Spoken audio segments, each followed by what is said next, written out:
दोस्तों आज की इस वीडियो में हम आपको एक ऐसे सुपर हीरो की कहानी बताने वाले हैं जिसके पास न उड़ने की ताकत है और न ही कोई मैजिक है, लेकिन फिर भी उसने धरती को कैसे बचाया यह देखकर आपके होश उड़ जाएंगे। तो चलिए बिना किसी देरी के एक्सप्लेनेशन शुरू करते हैं। इस कहानी की स्टार्टिंग में हम एक दीपू नाम के छोटे बच्चे को देखते हैं जो अपने स्कूल के फर्स्ट दिन ही मैडम के सारे हार्ड सवालों का जवाब दे देता है, जिससे क्लास के सभी बच्चे चौंक जाते हैं। पर दीपू को इससे कोई भी फर्क नहीं पड़ता है क्योंकि वो किसी से ज्यादा बातें नहीं करता है और अकेला रहना पसंद करता है। अब इसके बाद एक लड्डू नाम का लड़का दीपू के पास जाकर उससे दोस्ती करता है, जिसके बाद इनकी दोस्ती हो जाती है और फिर ये बातें करने लगते हैं, जिसमें दीपू एक बहुत ही बड़ा झूठ बोल देता है। वो लड्डू को बताता है कि उसके दादाजी कोई आम इंसान नहीं बल्कि एक बहुत ही ताकतवर सुपर हीरो है जो एलियन से लड़ते हैं। अब इतना कहकर दीपू एक शर्त रखता है और कहता है कि ये बात किसी बड़े को मत बताना। अगर 18 साल से ऊपर किसी को पता चला तो दादाजी की शक्तियां खत्म हो जाएंगी। पर जिसका नाम लड्डू हो उसके पेट में भला ये बातें कैसे पड़ सकती हैं। अब इसके बाद लड्डू ये बात स्कूल के सारे बच्चों को भी बता देता है। जिसके बाद जब दीपू से पूछता है कि उसने ऐसा क्यों किया तो लड्डू कहता है तुमने कहा था 18 साल से ऊपर के लोगों को नहीं बताना है और यहाँ सारे बच्चे 18 साल से छोटे हैं तो इसलिए उनकी पावर को कुछ नहीं होगा। अब ये सुनकर लड्डू रॉक और दीपू शॉक हो जाता है क्योंकि उसने यह झूठ इसलिए बोला था क्योंकि वो दोस्तों के बीच इज्जत बनाने और बुली होने से बचना चाहता था। अब वहीं दूसरी तरफ असलियत में दीपू के दादाजी की हालत ऐसी है कि बाथरूम में पानी की बाल्टी उठाने से उनकी कमर में मोच आ जाती है और छिपकली को देखकर तो उनकी फटी जाती है। अब इसके बाद एक दिन जब स्कूल के बच्चे दादाजी को देखने दीपू के घर पहुँचते हैं, जहाँ वो सभी बच्चे देखते हैं कि दादाजी के हाथ पर पट्टी बंधी है। अब इसके बाद बच्चे पूछते हैं कि इन्हें ये चोट कैसे लगी। तभी दीपू झूठ बोलते हुए कहता है कल रात एक एलियन ने दादाजी पर ट्रेन उठाकर फेंक दी थी इसलिए उन्हें चोट लग गई। अब ये देखकर बच्चे इम्प्रेस हो जाते हैं और अगले ही दिन वो इस हादसे को चेक करने के लिए जब न्यूज वगैरह देखते हैं तो उन्हें कुछ भी नहीं मिलता है, जिससे उनका शक बढ़ जाता है। जिसके बाद दीपू कहता है मेरे दादाजी की फाइट एलियन से विदेश में हुई थी और कभी कभी तो वो दूसरे डायमेंशन में भी चले जाते हैं, इसलिए उनके सबूत तुम्हें कैसे मिलेंगे। अब इसके बाद ये लोग दीपू के दादा से मिलने के लिए उसके घर जाते हैं, जहाँ दीपू कहता है दादाजी घर पर नहीं है, वो कहीं काम से गए हैं, इसलिए तुम लोग बाद में फिर कभी आ जाना। अब ये सुनकर सभी बच्चे जिद करते हैं और कहते हैं आज तो हम दादाजी से मिलकर ही जाएंगे। अब ये देखकर दीपू मजबूर होकर अपने दादाजी को सब कुछ सच बता देता है और कहता है कि उसने अपने दोस्तों से झूठ बोला है कि आप एक सुपर हीरो हो जिसके पास ढेर सारी पावर्स हैं। पर अब यहाँ पर कहानी का सबसे बड़ा ट्विस्ट आता है, जहाँ पर दादाजी गुस्सा होने के बजाय कहते हैं बीड़ू मैं तो वाकई में एक सुपर हीरो हूँ क्योंकि मेरा बच्चा है तू।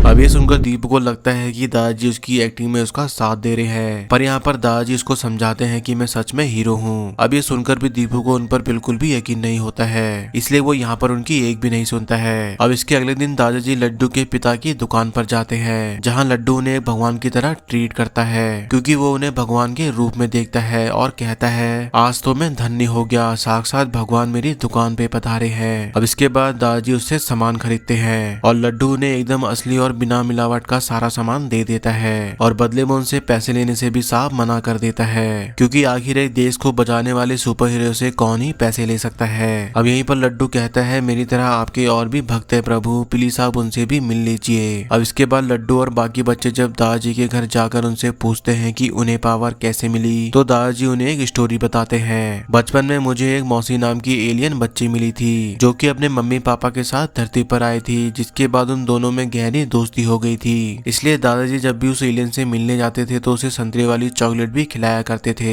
जो कि उसे बहुत ही पसंद थी। लेकिन जब इन दोनों की मुलाकात के बारे में मौसी के पेरेंट्स को पता चला तो उन्हें ये चीज बिल्कुल भी पसंद नहीं आई और वो उन्हें वापस ले जाने लगे। लेकिन जाने से पहले मौसी ने दादाजी को अपनी शक्तियां दे दी थी। अब ये सुनकर बच्चे कहते हैं तो आप एक बार हमें उड़कर दिखाओ। अब यहाँ पर दादाजी उड़ने की कोशिश करते हैं पर वो उड़ नहीं पाते हैं। जिसके बाद दादाजी कहते हैं मुझ में पावर है पर मुझे नहीं पता उसका कैसे यूज करना है। अब इसके बाद वो एक कॉस्ट्यूम पहनकर आते हैं और बच्चों को अपनी एक फेक फोटो दिखाते हैं जिसमें वो ताजमहल के सामने एक एलियन के साथ खड़े होते हैं। अब ये देखकर बच्चों को शक होने लगता है, लेकिन उनका शक यकीन में तब बदल जाता है जब बच्चे उन्हें मेले में ले जाते हैं, जहाँ झूले पर झूलते हुए दादाजी को उल्टी आ जाती है क्योंकि उन्हें ऊंचाई से डर लगता है। जिसके बाद ये लोग पानी पूरी खाते हैं जिससे दादाजी की तबीयत खराब हो जाती है। जिसके बाद वो अगले दिन इंजेक्शन लगवाने के लिए बच्चों की तरह डर के मारे रोने लगते हैं। अब ये देखकर बच्चों का भरोसा टूट जाता है। फिर इसके नेक्स्ट डे लड्डू के पापा उससे पूछते हैं कि क्या तुमने किसी को बिना पैसों के सामान दिया था। अब यहाँ पर लड्डू हाँ बोल देता है। अब ये सुनकर लड्डू के पापा उसे मारने के लिए उसके पीछे भागते हैं। तभी दूसरी तरफ दीपू कहता है आप कह रहे हो कि आप हीरो हो, लेकिन आप छिपकली से डरते हो, ऊंचाई से डरते हो, इंजेक्शन से डरते हो, तो फिर आप कैसे हीरो हो। कहीं ऐसा तो नहीं कि जब एलियन आएंगे तभी आपकी पावर एक्टिवेट होंगी। दादाजी कहते हैं तुम देखना एक दिन मेरी पावर जरूर आएंगी। अब यहाँ पर दीपू कहता है क्या आप करण अर्जुन है जो आपकी पावर जरूर आएगी। अब इसके बाद कहानी में सबसे बड़ा धमाका तब होता है जब निक और रिजियो नाम के दो एलियन धरती पर आते हैं, जहाँ एक आदमी उनसे बात करता है पर उसे उनकी भाषा समझ नहीं आती है। जिसके बाद ये इंसानी भाषा में बात करते हुए कहते हैं हम अपना स्पेसशिप लेकर धरती पर आए हैं। अब ये सुनकर वो आदमी कहता है तो फिर तुम्हारा स्पेसशिप कहाँ है जोकरो। दरअसल दोस्तों ये दोनों मौसी के भाई हैं जो इस बंदे को बताते हैं हमारा स्पेसशिप नो पार्किंग में खड़े करने की वजह से पुलिस उसे उठा ले गई, पर हम यहाँ अपनी बहन के कहने पर आए हैं क्योंकि उसने हमसे कहा था कि धरती पर एक भयानक हमला होने वाला है और उस हमले से धरती का एक हीरो ही उन्हें बचा सकता है। अब ये सुनकर इस आदमी को ये दोनों पागल लगते हैं। फिर इसके बाद कहानी आगे बढ़ती है और एक रेस कंपटीशन में जब दीपू के दादाजी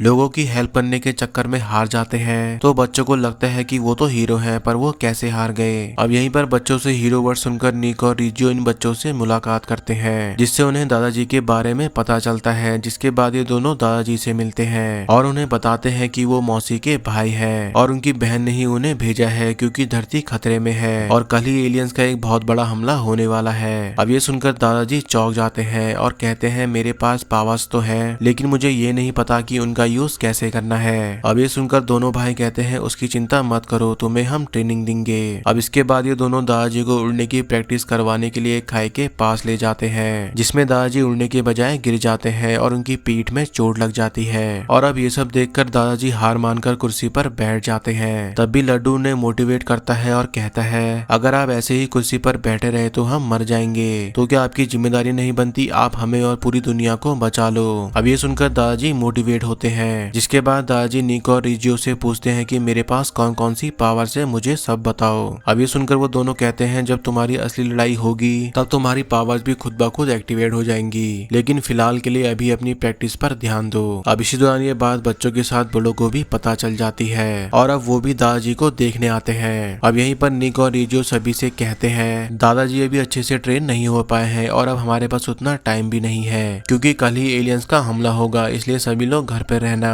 अब इसके नेक्स्ट डे आसमान पूरा काला हो जाता है जिसमें से एक विशाल स्पेसशिप धरती पे उतरता है, जिसे देखकर दादाजी जिनके पास कोई भी पावर्स नहीं है वो फिर भी एक छोटा सा पौधा हाथ में लेकर उस एलियन से मिलने जाते हैं, जहाँ वो एलियन उन्हें बताता है कि वो हमला करने क्यों आए हैं। अब यहीं पर वो कहते हैं जब हमने इस धरती को बनाया था तो ये बहुत ही खूबसूरत थी, जहाँ हरे बड़े पेड़ थे और सारी जगह सुंदरता और शुद्ध वातावरण से भरी हुई थी, पर तुम इंसानों ने सब गंदा कर दिया, इसलिए हम तुम्हें भगाकर धरती को फिर से साफ करेंगे। अब इतना बोलकर एलियन दादाजी को एक जोरदार मुक्का मारते हैं जिससे दादाजी दूर जाकर गिरते हैं और इसी दौरान उनके हाथ में जो छोटा पौधा था वो टूट जाता है, जिसे देखकर दादाजी को इतना गुस्सा आता है कि उनके अंदर की सारी सोई हुई शक्तियां जाग जाती हैं और उनके शरीर पर एक शानदार सुपर हीरो कॉस्ट्यूम भी आ जाता है। जिसके बाद उनके और एलियंस के बीच एक भयंकर फाइट शुरू हो जाती है और यहाँ पर दादाजी अकेले ही पूरे एलियंस आर्मी पर भारी पड़ते हैं। अब यहीं पर वो अपनी पावर एक छोटी बच्ची को भी दे देते हैं, जिसके बाद वो इन एलियंस से लड़ने लगते हैं और यहाँ पर वो जितना इनसे लड़ते हैं उतना ही उनकी ताकत बढ़ती जाती है। अब इसके बाद वो सारे एलियंस को धूल चढ़ाकर यहाँ से वापस भगा देते हैं। अब यहाँ पर इन एलियंस को भगाकर जीतने के बाद अगले दिन दादाजी सभी से एक वादा लेते हैं और कहते हैं कि एलियन हम पर दोबारा हमला ना करे, इसके लिए हमें अपनी धरती को साफ रखना होगा। उसके लिए हमें जगह जगह पेड़ पौधे लगाने होंगे और गंदगी फैलाना बंद करना होगा,